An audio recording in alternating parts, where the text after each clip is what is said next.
ఎంతో నిశ్చితగా వచ్చాం ఇక్కడికి. దేవుడు అంటే పెద్ద ఇదిగా చూసుకుందని చెప్తే వీళ్ళు ఏం చేశారు, ఇరిగిపోయిన పాలేశారు.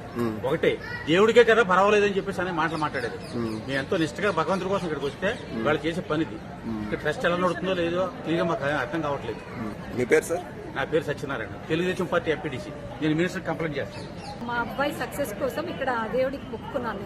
ఒక బిందెడు పాలాభిషేకం చేయిద్దాము అనేసి ఉద్దేశంతోన అదే పనిగా కర్నూలు నుంచి వచ్చాము. ఈ రోజు వచ్చి నైట్ ఆర్ట్ ఇక్కడే చేసి రేపు శ్రీవాణి తిరుమల దర్శనం చేసుకుందాం అనుకున్నాము. సో పాలు దొరుకుతాయండి అంటే ఎన్ని లీటర్లైనా ఇస్తాం మేడం అన్నారు. సో మేము 2 టికెట్స్ తీసుకున్నాము, వాటికి 4 లీటర్స్ ఇచ్చారు.